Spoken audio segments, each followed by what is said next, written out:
Hi, this is Sergeant Betsy Brantner Smith, and this is the NPA report. I have with me today a guy who I now get to call my friend, but I've always called him a hero in the 20 years that I've known about him, and I am so excited to introduce him to you if you don't know him. He's a fellow Arizonan. He's also a retired cop like me. He's an Air Force veteran. He is the subject of a book called The Burning Shield. He's a motivational speaker, and I think he's the only guy who travels more than I do. Jason Schechterle, welcome to the show. Hi, Betsy. I'm so happy to be here with you. So, Jason, people here in Arizona know you as a Phoenix homicide detective, but you gained international fame back in 2001 because you got into a crash at work. Let's talk about that. Yeah, a little minor car accident at work one day. It was March 26, 2001. And just like the old cliche that we always say, had a boring routine day going on. And I was about an hour and a half away from finishing my 10-hour shift and was on my way to a call, stopped at a traffic light, and I got rear-ended by a guy having an epileptic seizure. He's doing 115 miles an hour on a 40-mile-an-hour downtown city street, just unfathomable. But what I didn't know at the time, I was sitting in basically a loaded piece of dynamite. These Ford Crown Victorias, when they get rear-ended, they blow up. And that happened to me, of course, at that ridiculous speed. But even with the burns, all I had was 2 cracked ribs and a mild concussion. So this, without the fire, very survivable. I was projected through the intersection and came to rest right in front of a fire truck. Just so many miracles, twists of fate, timing, and so many officers did not get that opportunity. I think that we had a lot here. We lost 2 state troopers and a Chandler police officer, and had by accident in the span of 4 years in these rear and fuel fed fires. And now the cars aren't made anymore, but they are 33 police officers killed and countless civilians that, do not get their story talked about like we do when we're on the job. Well, and I remember, I was a young cop then as well. And, we loved those cars. I mean, they were roomy, they were fast. And so your accident, which was just, 20 years ago, things didn't go viral per se, but it was every cop in the country knew about your crash, knew what happened. And yet a lot of people didn't want to talk about it. And a big part of your story is you didn't sit down and shut up, did you? Not at all. Even from day one, when I spent 2.5 months in a coma. I spent 5 months in the hospital. A lot of therapy, a lot of figuring out. I had 2 young kids at the time. I had to completely relearn or learn this new life. At the time, I thought I had lost my job. I was still a father though, but very quickly when I started to learn about these crashes, and I want to go back to something you said. You're right. I wish Ford would have stood up and said, you know what? There's a defect in these cars and we're going to fix them, because look at this guy. He was hit at 115 miles an hour and all he had was a concussion and 2 cracked ribs. He goes home a couple hours later. But instead, we were just numbers on a piece of paper, of course, in big corporate America. And I think the reason my story, I can't imagine today with how crazy social media is. Back then, it was just kind of getting started, but you had the internet, but you could finally see it. And it's easy to talk about somebody in the past tense. They're gone, and you tend to talk about their families or something else. Well, all of a sudden, I figured out, you know what? Regardless of how you look and how you feel about it, and I mean, I could win a beauty contest today compared to 20 years ago. It was really, really bad. But I felt like I owed it. All those people who died didn't get a fire truck in the intersection. They deserved it just as much as I did. So now I have to be their face and their voice and talk about this. So Jason, now you travel all over the country and you motivate not just police officers, but all kinds of people. Who are some of your favorite audiences to talk to? Oh, wow. Uh, believe it or not, my favorite audiences are not cops, because cops are, and God, I live and breathe. I still feel like I'm a cop. It's who you are, right? It's not what you do. It's who you are forever. But cops are so type A, and oh, I'm tough and I'm not going to laugh. I'm not going to cry. That's all BS. I mean, I love to be vulnerable. I love to laugh. So I like to share with, of course, the medical community. I will, first and foremost, I want these people to know the fruits of your labor. Even if you see somebody in the emergency room for just 8 minutes, you do not know what 20 years later is going to bring. I ended up having a third child after the accident, who's now grown up playing college baseball. His life shouldn't even exist. And all the nurses and doctors that worked on me, I try as often as I can to go back and show them pictures, tell stories, say, look, what you did matters. So I love talking to them, but I also love even going to like a Fortune 500 company in Manhattan. And, you walk into this room with everybody in $3,000 suits. They're all driving Mercedes and BMWs, and, they got big houses on Long Island. Well, guess what? They all have a story too. Life happens to all of them. And it's awesome to watch the transformation over my hour-long presentation. So I can't tell you how much I love it. Well, and one of the most amazing parts of your story, Jason, is you certainly could have just, you had to go through a long recovery, but you certainly could have retired, but you got declared fit for duty and went back and had a career that included retiring as a homicide detective, right?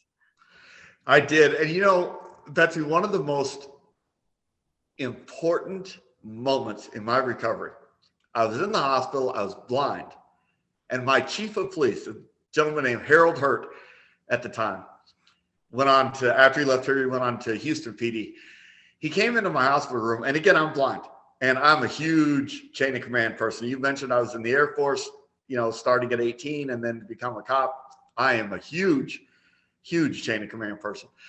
So he walks in and introduces himself, and of course, I'm like, wow, the chief of police is here. And he said, Jason, I've got in one hand your badge and in one hand your oath of office, and I'm going to leave them here to let them know that you will be a cop as long as you choose, not as long as we choose. And I hear so many terrible stories across the country of people getting pushed out after a certain amount of time. They gave me all the time I needed, all the support I needed. And when I was ready, and the doctor said I could, and the police department welcomed me back with open arms, yes, I went back to work. It was 18 months after the accident. That's just extraordinary. And you were raising kids. You had always wanted to be a cop. Mm-hmm. What was the ultimate motivation for you to get back and do the job that, caused you to be so damaged in the first place? What was that motivation to get back? What were you feeling? Well, even in my darkest hours, again, I was blind. So that darkness, which was the most claustrophobic, terrifying thing ever. But in your moments alone, your moments of pain, your moments of fear and wondering and all that anxiety that comes with this, I always knew I am still Jason. I am a father, and I am a Phoenix police officer. It's who I am. Those three things. And no fire can take that away. No, I'm not going to blame some, too many people, this, too many people just want to be a victim. And, oh, this happened to me and it ruined my life. I was 28 years old. And yes, it would have been very easy to just say, all right, let's call it good, had a good run, and just fade away. And I didn't want to do that. I wanted to get back.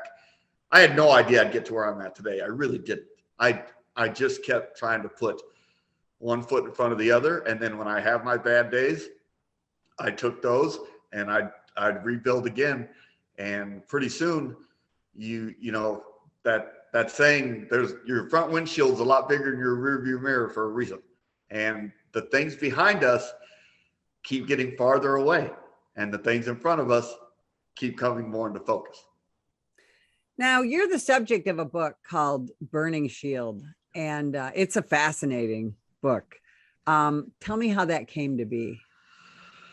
Wow. I actually, it was 8 years and 3 authors, and I went through the whole process kind of humbly chuckling, like, you're really going to have a book written about you? This is kind of ridiculous. But the last person who wanted to do it, Landon Napoleon, just a fantastic writer, wrote 14 books at the time. One was turned into a movie.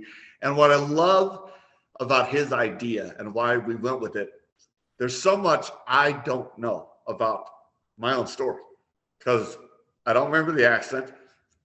I didn't see it. I didn't feel it. I didn't hear it. I didn't do anything. And then I was in the hospital for a very long time. Well, he went and spent hours and hours and hours with everybody involved. Every firefighter, paramedic, police officer, doctor, nurse, my wife, my kids, my dad, you name it. He talked to them, and it's all of their stories that is what he put on display. And it turned out to be just an amazing book. I'm very proud of it. And, now I'm a horrible marketer. So it's not like I've sold 1 million copies, because I half time forget to tell people. But it's a great legacy that someday my grandkids are going to read. And, hopefully some things police officers that are young now will read it and learn the history of their department, things like that. So I'm very proud of the book. It's on Amazon and Barnes and Noble.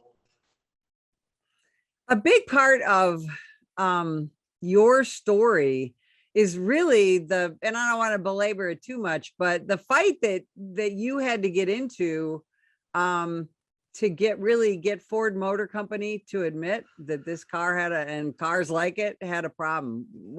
Talk about that a little bit.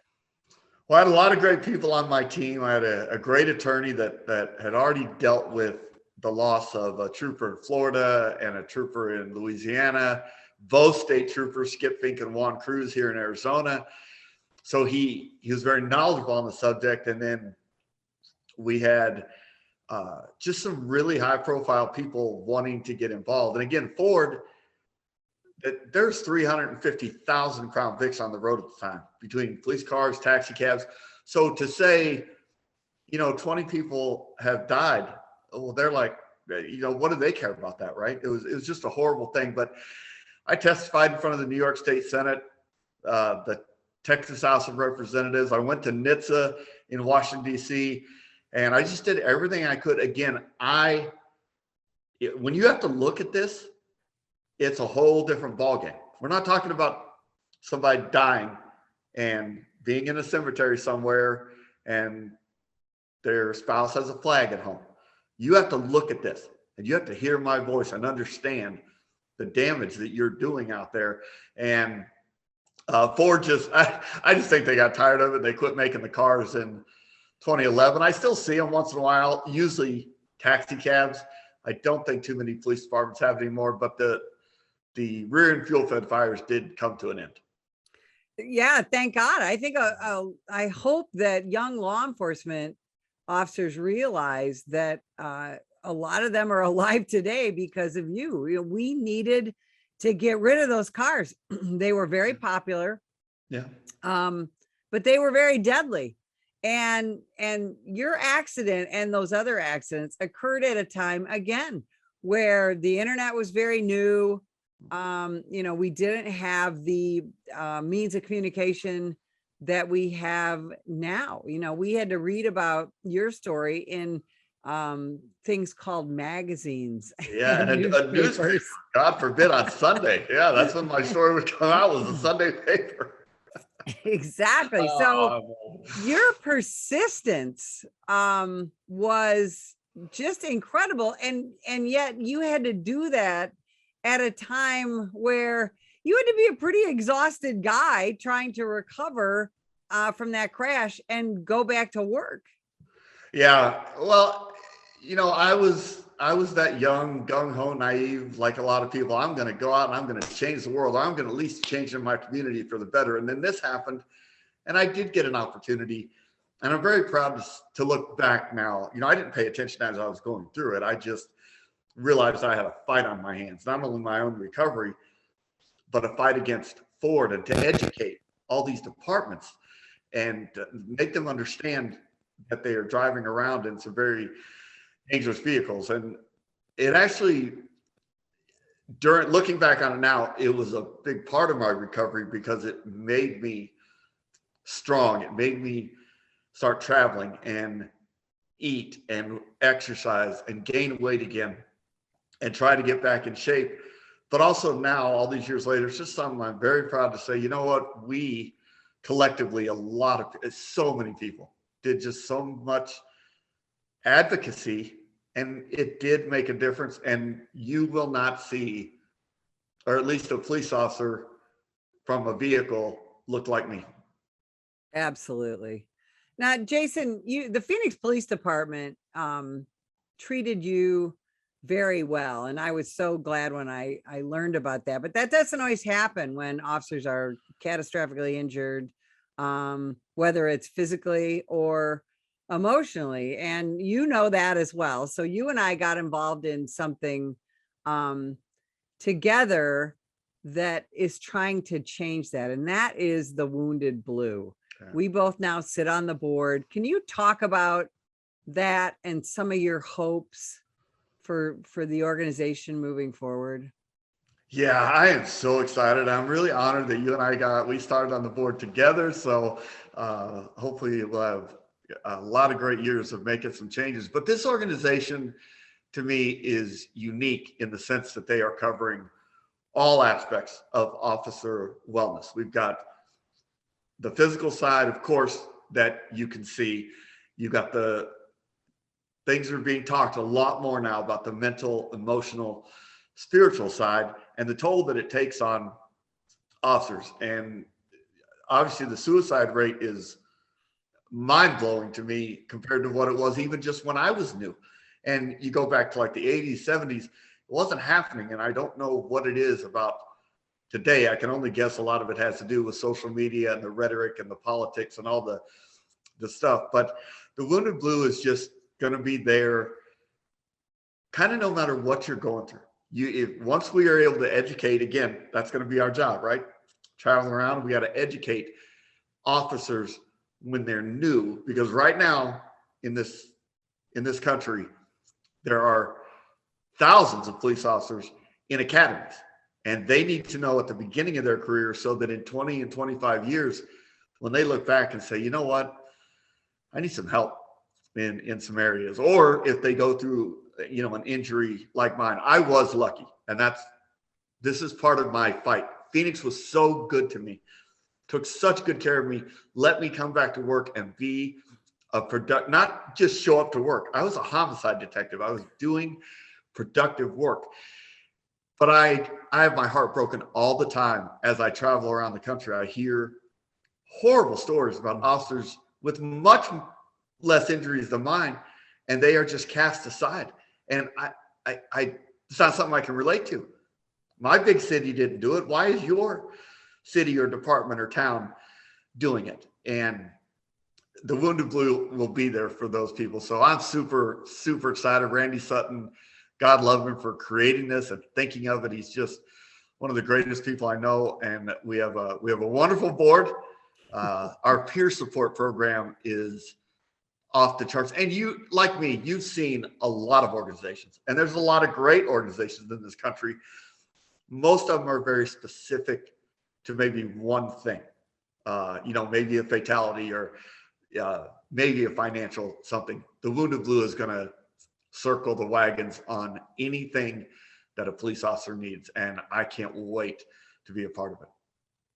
Absolutely. And I think especially now, because this almost 2 years now of vilification of American law enforcement for no good reason, is starting to take its toll on not just senior police officers, but like you said, the new ones who are in the academy or coming out of the academy. They're not even sure, wow, should I be doing this? And then to go out and wonder, geez, am I going to be, not only am I going to be hurt, am I going to be, this or that? Am I going to get indicted? Am I going to go to jail for doing my job? So like you said, our suicide rate is out of control. We're trying to get a handle on that.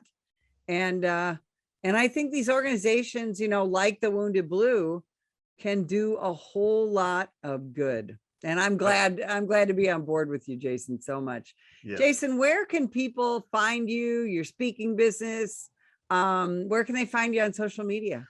Hi, it's super easy to find, and I'm the only one who answers all my stuff. So my website is burningshield.com. The book is Burning Shield. I'm on LinkedIn, Jason Schechterle, Instagram and Twitter at Schechterle Jace. And once you learn how to spell my last name, you're going to have a very easy time finding me. But yeah, I love coming out and speaking, doing super excited. I'm going to the Missoula, Montana Police Department in a couple weeks to do 2 4-hour blocks to their entire department. It's going to be outstanding. And it's just what I love to do. So please reach out. Jason, thank you so much. Thanks for spending time with us today. And if you would like more information about the National Police Association, visit us at nationalpolice.org.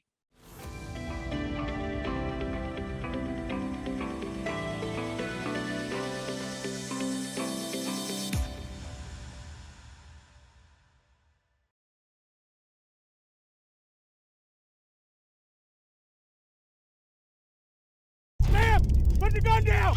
Put the gun down!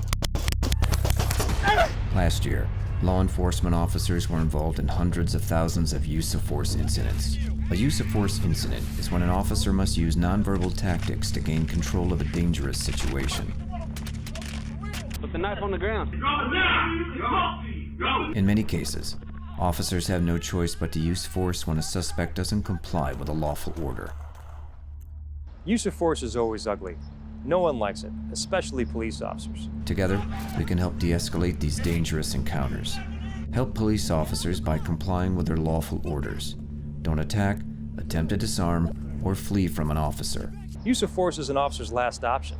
Most incidents can be avoided by not resisting arrest. If you feel you've been wrongfully detained by a police officer, then seek a legal solution after the encounter has been resolved. Let's keep everyone safe. Comply now and complain later.